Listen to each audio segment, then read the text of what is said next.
अस्सलामुअलैकुम। आज हम बनाएंगे बकरा ईद स्पेशल मटन तहारी। बोलने की ज़रूरत तो है नहीं कि टेस्ट में उतनी मज़ेदार बनती है। इसे आप बिरयानी की छोटी बहन भी कह सकते हैं। इसे बनाने का तरीका बिरयानी से थोड़ा अलग होता है, तो वीडियो को एंड तक ज़रूर देखिए और चैनल को अगर अभी तक सब्सक्राइब नहीं किया हुआ है तो दोस्तों याद से चैनल को सब्सक्राइब करना ना भूलें। तो चलिए स्टार्ट करते हैं। सबसे पहले एक बड़ा सा पैन ले लेंगे और उसमें ऐड करेंगे 1 कप ऑयल। और जैसे ही तेल गरम हो जाए इसमें हम कुछ खड़े मसाले ऐड कर लेंगे, जैसे कि हाफ टी स्पून शाजीरा, 1 तेजपत्ता ऐड कर देंगे, 4 इलायची, 3 से 4 दालचीनी, 1 स्टार एनएस ऐड कर देंगे और इसके बाद हम 4 से 5 लौंग ऐड कर देंगे और हल्का सा हम खड़े मसालों को सौते कर लेंगे। और ये अच्छे से सौते करने के बाद इसमें हम ऐड कर देंगे 4 मीडियम साइज की प्याज, जिसे मैंने इस तरह से स्लाइसेस में कट कर लिया है। और अब हाई हीट पे हम प्याज को लाइट गोल्डन कलर आने तक इसे अच्छी तरह से तल लेंगे। अब ये देखिए प्याज अच्छी तरह से गोल्डन कलर हो चुकी है। अब हम इसमें ऐड करेंगे 3 टेबलस्पून फ्रेश पिसा हुआ अदरक लहसुन का पेस्ट। इसको अच्छे से सौते कर लें ताकि अदरक लहसुन की कच्ची स्मेल ना रहे। एंड कोशिश करें कि जब कभी आप तहारी बना रहे हो तो फ्रेश अदरक लहसुन का पेस्ट इस्तेमाल करें, इससे जो है टेस्ट और भी बढ़ जाएगा। अदरक लहसुन के पेस्ट को प्याज के साथ अच्छे से तलने के बाद इसमें मैं ऐड करूंगी 800 ग्राम्स विद बोन वाला मटन। एंड ध्यान रखें आप तहारी बनाने के टाइम जो है गोश्त के पीसेस आप छोटे ही रखें। अब इसमें हम कुछ मसाले ऐड करेंगे, हाफ टी स्पून हल्दी, नमक अपने टेस्ट के अकॉर्डिंग ऐड कर लें एंड 2 से 3 टेबलस्पून लाल मिर्च का पाउडर ऐड करेंगे, 1 टेबलस्पून कश्मीरी लाल मिर्च का पाउडर। अब इन सब मसालों को हम गोश्त के साथ अच्छे से मिक्स कर लेंगे एंड लाल मिर्च जो है आप अपने टेस्ट के अकॉर्डिंग एडजस्ट कर लें। आप जितना स्पाइसी बनाना चाहते हो उस हिसाब से कम ज्यादा कर लें। एंड तहारी बनाने के टाइम हम लाल मिर्च ही ज्यादा इस्तेमाल करते हैं एंड हरी मिर्च बिल्कुल ही कम यूज होती है। एंड मसालों को गोश्त के साथ अच्छे से भुनने के बाद इसमें अब हम ऐड करेंगे 4 से 5 बड़े साइज के टमाटर, जिसे मैंने इस तरह से स्लाइसेस में कट कर लिया है। अब अच्छे से एक बार मिक्स करेंगे एंड तहारी में जो है टमाटर हम ज्यादा इस्तेमाल करेंगे एंड अब टमाटर सॉफ्ट होने तक इसे हम कुक करेंगे। अब ये देखिए टमाटर अच्छे से सॉफ्ट हो चुके हैं। इसमें अब हम ऐड करेंगे 1 कप दही एंड इसको एक बार अच्छे से मिक्स कर लें। अब दही के साथ अच्छे से मिक्स करने के बाद अब हम लिड को क्लोज करेंगे और लो हीट पे गोश्त अच्छी तरह से गल जाने तक 45 to 50 मिनट्स के लिए हम इसको स्लो पे कुक करेंगे। गोश्त को जो है आप प्रेशर कुकर में भी गला सकते हैं, लेकिन इस तरह से अगर आप गलाएंगे ना तो तहारी बहुत ही टेस्टी बन के रेडी होगी। उस दौरान हम 2 चटनियाँ बना लेंगे। सबसे पहले बनाएंगे दही की चटनी, जिसके लिए दही को अच्छे से विस्क कर लें एंड टेस्ट के अकॉर्डिंग नमक ऐड कर लें, अच्छे से एक बार मिक्स करें एंड इसमें ऐड करेंगे चॉप्ड अनियंस, थोड़ा सा चॉप्ड कुकुम्बर एंड इसके बाद चॉप करके हम कैरेट्स ऐड कर देंगे एंड लास्ट में थोड़े से धनिया एंड पुदीना। अब अच्छे से इसको मिक्स कर लें एंड इसके बाद इसमें ऐड करेंगे थोड़ा सा लेमन जूस, एक बार मिक्स कर लें और ये हमारी सिंपल एंड बहुत ही टेस्टी दही की चटनी बनके रेडी है।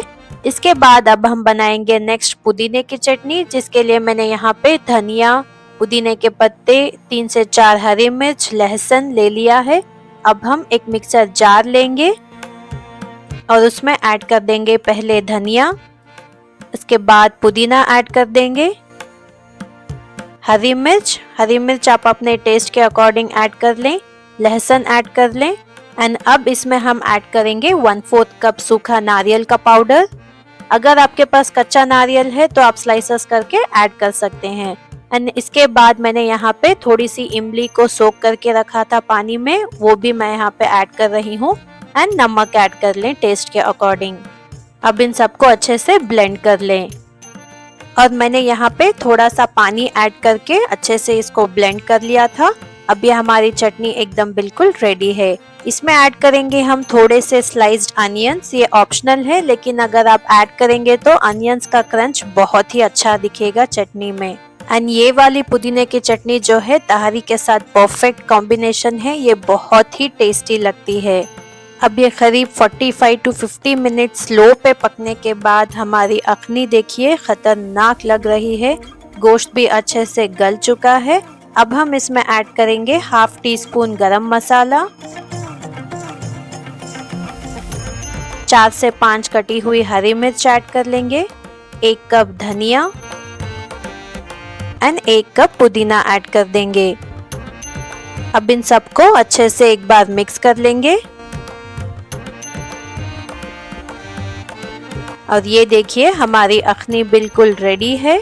अब इस पॉइंट पे हम क्या करेंगे, गोश्त के पीसेस को निकाल लेंगे।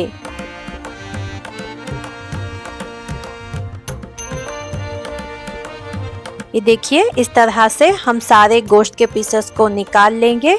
इससे क्या है, मसाला जो है गोश्त के पीसेस को अच्छी तरह से लग के रहेगा। इसके बाद अब हम इसमें ऐड कर देंगे 5.5 ग्लास पानी। अच्छे से एक बार मिक्स कर लेंगे। मिक्स करने के बाद इसमें अब हम ऐड कर देंगे 1 सारा नींबू का रस। एंड लिड क्लोज करके हम एक बॉईल आने का वेट करेंगे हाई हीट पे। अब ये देखिए अच्छे से पानी में बॉईल आ चुका है। इसमें अब मैं ऐड कर दूंगी चावल। यहाँ पे मैंने 3.5 ग्लास बासमती राइस को करीब 45 मिनट्स के लिए भिगो के रख दिया था। बासमती राइस की जगह आप सोना मसूरी चावल का भी इस्तेमाल कर सकते हैं। अब हम यहाँ पे पानी को स्ट्रेन करेंगे और चावल ऐड कर देंगे। एक बार अच्छे से मिक्स कर लें, नमक चेक कर लें, कम ज्यादा हो तो एडजस्ट कर लें।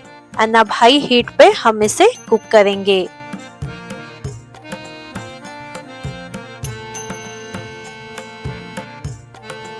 अब पानी ड्राई होने लगा है, हम हीट को मीडियम कर लेते हैं।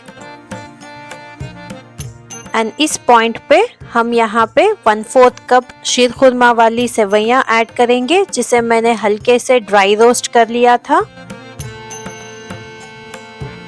अब हम देख के आहिस्ता एक बार मिक्स कर लेंगे, कहीं चावल टूट ना जाए। और अब हम यहाँ पे जो गोश्त हमने निकाल के रखा था वो सारा गोश्त हम यहाँ पे ऐड कर देंगे। एंड इसके बाद अब हम लिड क्लोज करके लो हीट पे 15 से 20 मिनट के लिए दम देंगे। और ये 15 मिनट बाद मैंने हीट को ऑफ कर दिया था और एक्स्ट्रा 5 मिनट मैंने रेस्टिंग टाइम दिया था। अब हम ओपन कर लेंगे और ये देखिए माशाल्लाह एकदम लाजवाब मटन तहारी हमारी बिल्कुल रेडी है। चलिए अब हम इसको सर्व कर लेंगे। तो ये रही हमारी मजेदार सी मटन तहारी बिल्कुल रेडी। मेरे घर पर तो ये बकरीद पर जरूर बनती है।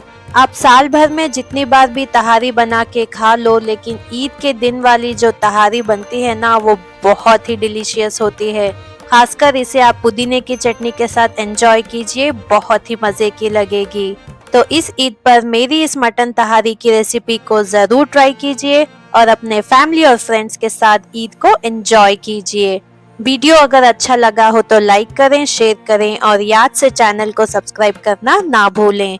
मिलती हूँ अगले वीडियो में एक मजेदार सी नई रेसिपी के साथ। तब तक के लिए हमें अपनी दुआओं में जरूर याद रखिए। अल्लाह हाफिज।